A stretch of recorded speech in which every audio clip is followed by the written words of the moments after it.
the next vice president.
Yeah, he's still on right hand.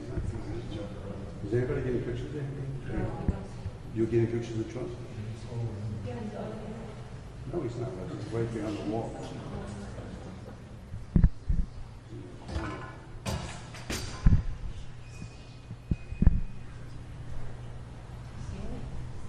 I see him. He's right at the edge of the wall.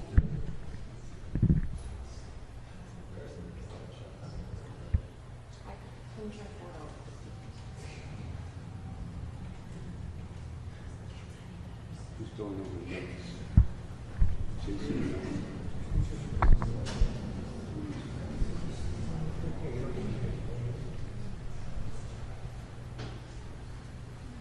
Now this woman's blocking us. Intentional.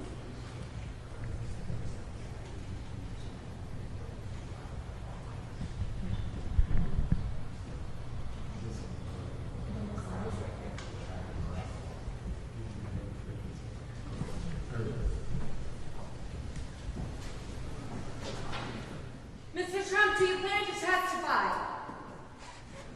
President Trump, are you going to bear into graduation? Are you going to testify? I called you. Well, thank you very much. I think it was a very interesting day. It was a fascinating day. And it shows what a scam this whole thing is. And I think that seems to be the way almost everybody, even CNN and MSDNC, they have quotes over here that are drop the trial. Ellie Honig, this is a statement he just made, would not have even charged this case. This case shouldn't have been charged, meaning it should have never been started against me. Nicholas Chambers, lawyer, Newsmax, there's no law against securing a non-disclosure agreement. There's none. Everybody has them. Every company has them. Out of concern for your marriage or protecting your family or any other reason, they're common. Non-disclosure, NDAs. The Manhattan show trial against President Trump is a gross abuse of power.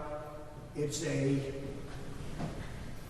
disgusting spectacle, he says. And it should terrify all of us, and that's true. Jonathan Turley, Fox News, judge has failed to protect rights of defendant in requiring clarity. Trump did not violate federal election law at all. I didn't violate any law. It was a scam. Bragg cannot prosecute federal election law. It's not under his jurisdiction. DOJ declined to bring the action. As you know, DOJ looked at this a long time ago.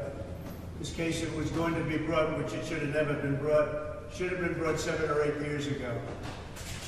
They didn't do that because they wanted to bring it right in the middle of the election, and especially since we're leading in every poll. It's a weird situation where judges allow prosecutors to refer to election violations. And as you know, the federal elections looked at it and they didn't bring anything, and it's under their jurisdiction. That was from Jonathan Turley. Andrew McCarthy, NDAs are legal in common, yet Bragg alleges Trump's was illegal. I have the only illegal NDA. It seems that Trump's crime by blue state lights was winning the election. That was my crime. I won an election that I wasn't supposed to win against Hillary Clinton. And that's not a crime. Either Republican in New York, it's not a crime. Bragg wants to prosecute Trump for federal campaign finance crimes, something he has no jurisdiction to do. This is from Andrew McCarthy, highly respected. He's got no jurisdiction to do, and that the feds, who do have jurisdiction, decided not to do it, not to charge. They decided not to do it. They looked at this, they decided not to do it.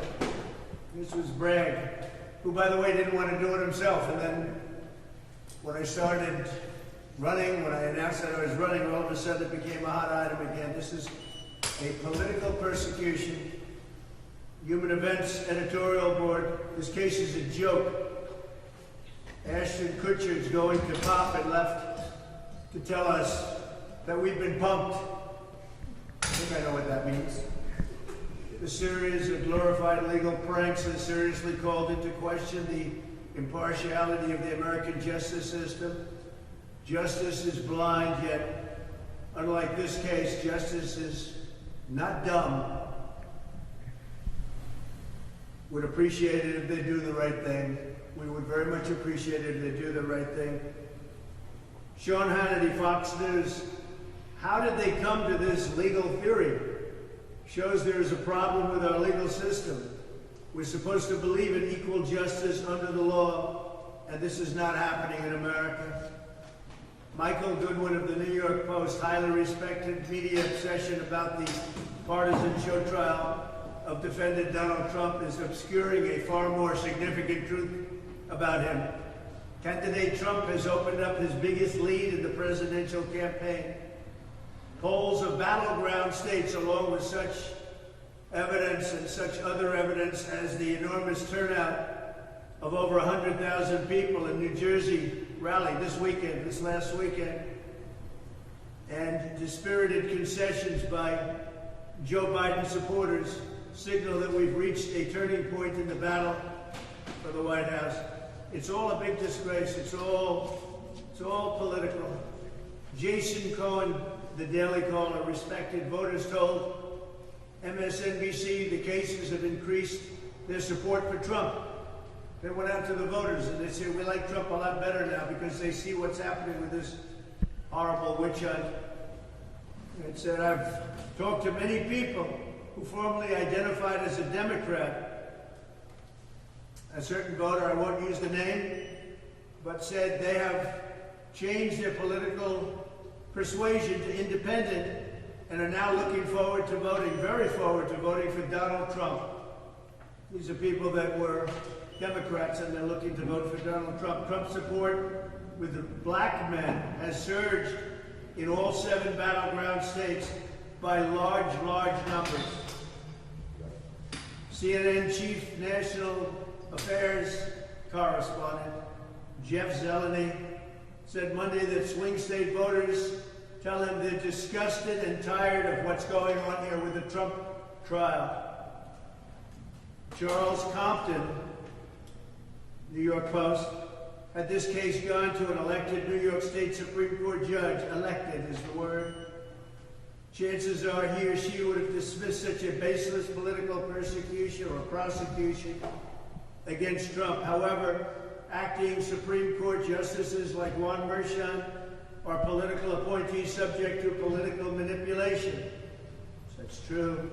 While Trump is charged with fraud, it's Bragg and his political handlers who are the ones that are committing it.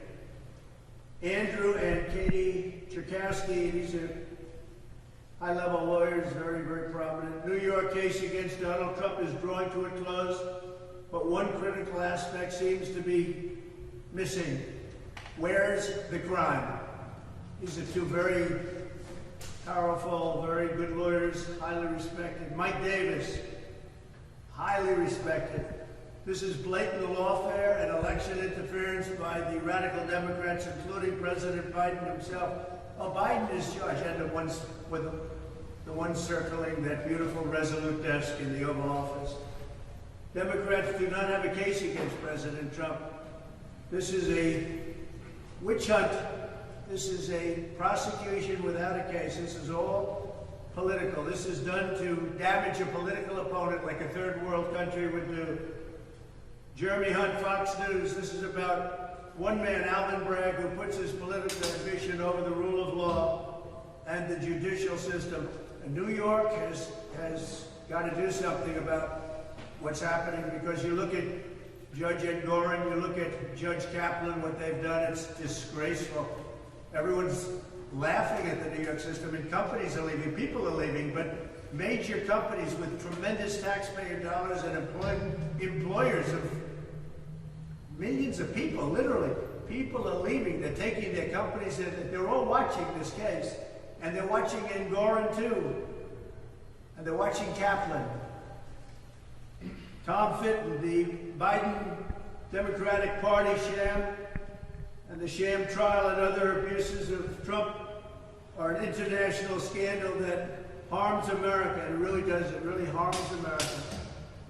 It's from Tom Fitton. Our country's reputation is a shining city on the hill. It's tarnished now by political persecution of Trump. Now the whole world sees our system as no better than theirs. We're a banana republic. It's very sad. Then we have story after story about how this trial is one that should have, as they say, never been charged. It should have never been brought. And again, if it was going to be brought, it should have been brought years ago. You know, they're trying to rush to get it done before the election so that they can harm me, so they can hurt their political opponent. They're rushing. All this rush. There's no rush. These trials take forever. But this one, they're rushing it. We're here at early in the morning and we leave in the evening. Now the judge wants to extend the time periods so that we can get this thing done fast before the election. It's terrible. Nobody's ever seen anything like it. That includes the other cases too, including the civil cases. And they all come out indirectly or directly. They come out of the White House and the DOJ. I want to say just one thing. I've seen some very bad news come out on inflation, on the economy, on the EV mandate, electric vehicle mandate, how crazy it is. It's going to destroy our country. It's so crazy. But I saw something today that's maybe worse than anything. President Xi of China, I know him well, and President Putin of Russia, I know him well. They're right now together working on plans where they combine, where they get together and do damage, because that's ultimately what they're thinking about, doing damage. And you take a look at what President Xi said today. He fully expects to take Taiwan. He made that statement today. That's a big statement. And I'm sitting here in an icebox. I'm sitting here listening to a case that even people from CNN and MSDNC say should never have been brought. I've been sitting here for almost 4 weeks, and we still have a long way to go. And I just want to thank all the lawyers involved, because they've been really working hard. And I'm spending a lot of time, and I'm spending a lot of money, which is what they want. They want me to spend my time and my money. And I'm willing to do it, because ultimately we have to fight for the Constitution. Thank you very much, everyone. Are you ready to? Testify? Will Do you want testify? Mr. Smith to testify? Are you going to debate? Are you worried about being convicted? How much money are you spending?